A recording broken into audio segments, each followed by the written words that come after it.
बहुत सारे लोगों ने मुझसे पूछा यात्रा के दौरान, यात्रा के बाद कि राहुल तुम क्यों चल रहे हो, क्या तुम्हारा लक्ष्य क्या है, कन्याकुमारी से कश्मीर तक क्यों जा रहे हो। और जब वो मुझसे पूछते थे, शुरुआत में मेरे मुंह से जवाब नहीं निकलता।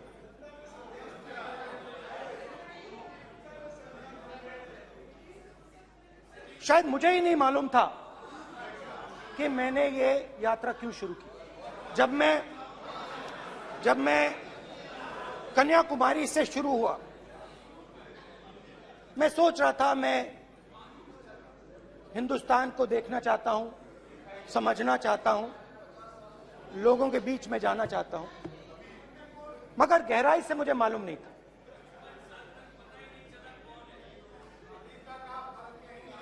थोड़ी देर में मुझे बात समझ आने लगी।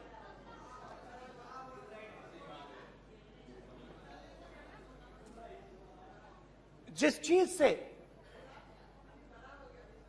मुझे प्यार था, जिस चीज के लिए मैं मरने को तैयार हूं, जिस चीज के लिए मैं मोदी जी की जेलों में जाने को तैयार हूं, जिस चीज के लिए मैंने 10 साल हर रोज गाली खाई, उस चीज को मैं समझना चाहता था। ये है क्या जिसने मेरे दिल को इतनी। भाई आप रनिंग कमेंट्री बंद करो नहीं तो हम भी चालू करेंगे। सुनने का जिस चीज ने मेरे दिल को इतनी मजबूती से पकड़ रखा था, उसको मैं समझना चाहता। शुरुआत में जैसे मैंने शुरू किया, सालों से मैं हर रोज 8-10 किलोमीटर दौड़ता हूं, तो मेरे दिमाग में था कि अगर मैं 10 किलोमीटर दौड़ सकता हूं तो 25 किलोमीटर चलने का क्या मतलब, कोई बड़ी बात नहीं। ये मैंने सोचा था। आज मैं उस भावना को देखूं तो वो अहंकार था कि मैं ये कर सकता हूं, ये कुछ नहीं है। तो मेरे दिल में उस समय अहंकार था।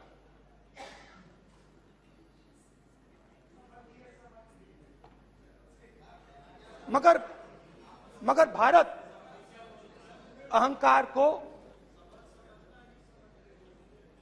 एकदम मिटा देता है, 1 सेकंड में मिटा देता है। तो हुआ क्या, 2-3 दिन में मेरे घुटने में दर्द शुरू हो गया। पुरानी इंजरी थी और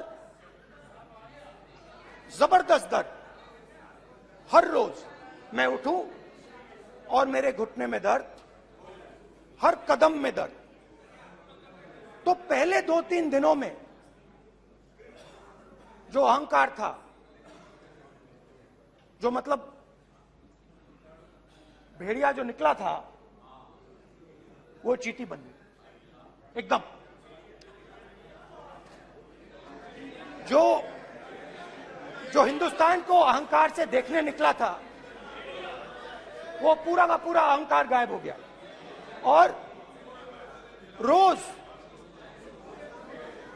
मैं डर डर के चलूं कि क्या मैं कल चल पाऊंगा। ये मेरे दिल में डर था। और जब भी ये डर बढ़ता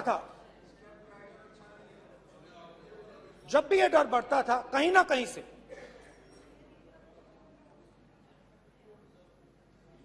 कोई ना कोई शक्ति मेरी मदद कर देती थी। एक दिन मैं सह नहीं पा रहा था, एक छोटी सी लड़की आती है, मुझे चिट्ठी दे देती। मैंने चिट्ठी खोली, 8 साल की थी, उसमें लिखा था, Rahul, I am walking with you, don't worry. उसने मेरे पैर में चोट देखी और उसने अपनी शक्ति मुझे दे दी। सिर्फ उसने नहीं, लाखों लोग ने। और शुरुआत में जब मैं चल रहा था, कोई किसान आता था, मैं एकदम उसको, पहले उसको अपनी बात बताता था कि आपको ये करना चाहिए, आपको इस प्रकार से काम करना चाहिए। मगर इतने लोग आए, हजारों लोग आए, कि थोड़ी देर में मैं बोल नहीं पाया।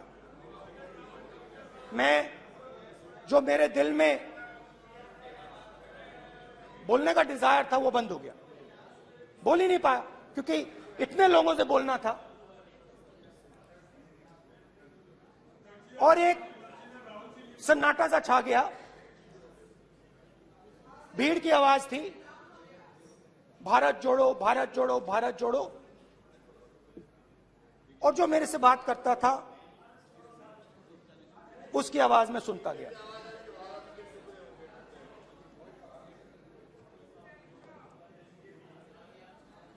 हर रोज सुबह 6 बजे से रात 7-8 बजे तक आम आदमी, गरीब, अमीर, बिजनेसमैन, किसान, मजदूर, सबकी आवाज।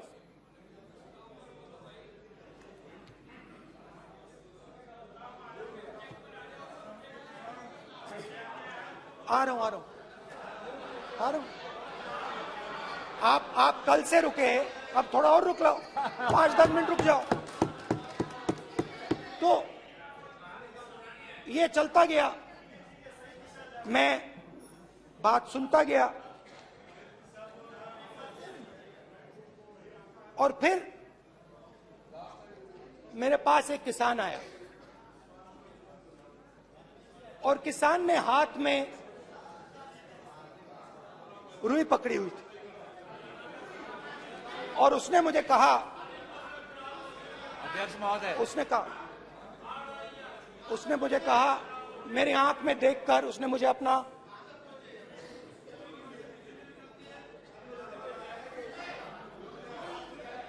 वो रुई का बंडल दिया, और उसने कहा, राहुल जी, यही बचा है मेरे खेत का यही बचा है, और कुछ बचा नहीं है। मैंने उससे, जो मैं नॉर्मली सवाल पूछता था, भैया आपको बीमा का पैसा मिला, वो पूछा। बीमा का पैसा मिला, वो पूछा। और किसान ने मेरा हाथ पकड़ा। किसान मुझे कहता है कि नहीं राहुल जी, मुझे बीमा का पैसा नहीं मिला, हिंदुस्तान के बड़े उद्योगपतियों ने वो मुझसे छीन लिया। मगर इस बार बड़ी अजीब सी चीज हुई। जब मैंने किसान को देखा और वो मुझसे बोल रहा था, तो जो उसके दिल में दर्द था वो मेरे दिल में आया। जो उसके आंखों में शर्म थी जब वो अपनी बीवी से बात करता था, वो शर्म मेरी आंखों में आई।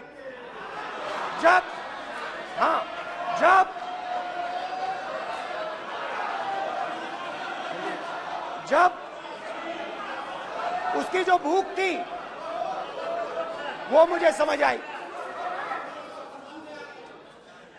और उसके बाद यात्रा बिल्कुल बदल गई।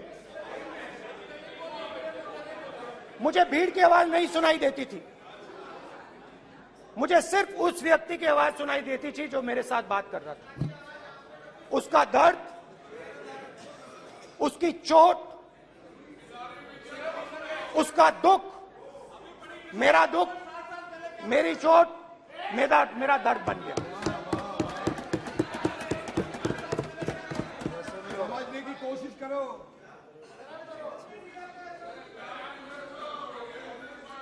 भाइयों और बहनों, लोग कहते हैं कि ये देश है, कोई कहता है ये अलग अलग भाषाएं हैं, कोई कहता है ये जमीन है, मिट्टी है, कोई कहता है ये धर्म है, ये सोना है, ये चांदी है। मगर भाइयों और बहनों, सच्चाई है कि ये देश एक आवाज है। ये देश सिर्फ एक आवाज है। ये देश, इस देश की लोगों की आवाज है। इस देश के लोगों का दर्द है, दुख है, कठिनाइयां हैं। और अगर हमें इस आवाज को सुनना है तो हमारे दिल में जो अहंकार है, हमारे जो डिजायर्स हैं, हमारे जो सपने हैं, उनको हमें परे करना पड़ेगा। जब हम अपने सपनों को परे करते हैं, तब हमें हिंदुस्तान की आवाज सुनाई देती है। तब तक हिंदुस्तान की आवाज हमें नहीं सुनाई देती। अब आप कहोगे ये बात मैंने नॉन कॉन्फिडेंस मोशन में क्यों रखी? इसका क्या मतलब है कि भारत एक आवाज है, भारत लोगों का दुख है, भारत लोगों का कष्ट है, मुश्किलें हैं। क्योंकि भाइयों और बहनों,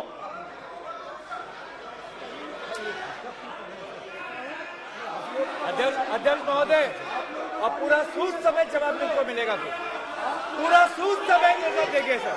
फिर आप हमें मत रोकेगा सर। अध्यक्ष महोदय, फिर आप हमें मत रोकेगा सर। आप हमें मत रोकेगा। फिर आप हमें मत रोकेगा। आप हमें मत रोकेगा। फिर आप हमको मत रोकेगा। फिर हम सब देख रहे हैं, सब सुन रहे हैं, आप हमको फिर मत रोकेगा। तो स्पीकर सर, भारत एक आवाज है। भारत इस देश के सब लोगों की आवाज है। और अगर हम उस आवाज को सुनना चाहते हैं, हमें अहंकार को, नफरत को मिटाना पड़ेगा। स्पीकर सर, कुछ ही दिन पहले मैं मणिपुर गया। हमारे प्रधानमंत्री नहीं गए, आज तक नहीं गए, क्योंकि उनके लिए मणिपुर हिंदुस्तान नहीं है।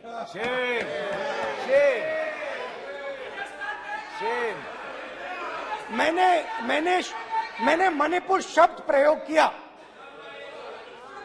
मगर आज की सच्चाई यह है कि मणिपुर नहीं बचा है। मणिपुर को आपने दो भाग में कर दिया है। मणिपुर को आपने बांट दिया है, तोड़ दिया है। मैं मणिपुर में रिलीफ कैंप्स में गया। रिलीफ कैंप में आज जा रहा हूं।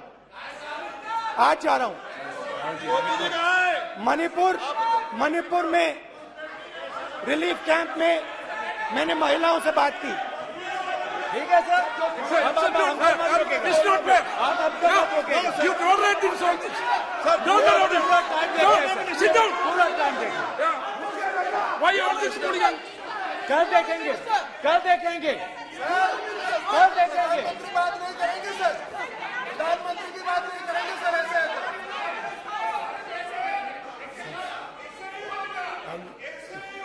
सूद समय मैं जवाब मणिपुर गया और मणिपुर के कैंप्स में मैंने महिलाओं से बात की, बच्चों से बात की, जो हमारे प्रधानमंत्री जी ने आज तक नहीं किया। एक महिला मुझे कहती है, मैंने उनसे पूछा, बहन क्या हुआ आपके साथ? What's this? एक एक मंत्री बोल रहे हैं, एक एक मंत्री खड़े होके बोल रहे हैं, एक एक मंत्री खड़े होके ऐसे कर रहे हैं, एक एक मंत्री खड़े होंगे तो पूरे सांसद खड़े होंगे यहाँ पे, पूरे सांसद खड़े होंगे यहाँ पे, बैठे नहीं है चुपचाप करिए, पूरे सब खड़े होंगे, पूरे सब खड़े होंगे, फिर कांग्रेस पार्टी ने पूरा देश खड़ा होगा आपके खिलाफ, तो पूरा देश कल आपके खिलाफ खड़ा होगा। मैं बहुत सारी महिलाओं से बात किया, मगर मैं आपको दो उदाहरण देना चाहता हूं। एक महिला मुझे कहती है, मैंने कहा क्या हुआ तुम्हारे साथ? कहती है, मेरा छोटा सा बेटा, महिला का सम्मान करें प्लीज, ये सम्मान, एक ही बच्चा था मेरा, कोई शर्म कर लो गल एक ही बच्चा था मेरा, मेरे सामने, मेरे आंखों के सामने उसको गोली मारी है। मैं पूरी रात, आप सोचिए, आप अपने बेटे के बारे में, बेटों के बारे में सोचिए, मैं पूरी रात उसकी लाश के साथ लेटी रही। झूठ नहीं, झूठ आप बोलते हो, झूठ मैं नहीं बोलता हूं। मैं पूरी रात उसकी लाश के साथ लेटी रही और फिर मुझे डर लगा, मैंने अपना घर छोड़ दिया, जो भी मेरे पास था वो मैंने छोड़ दिया। मैंने उनसे पूछा, कुछ तो लाई होगी?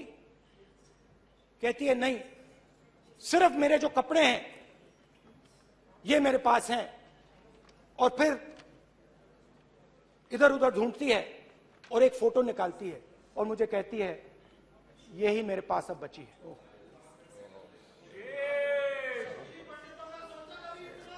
एक और उदाहरण,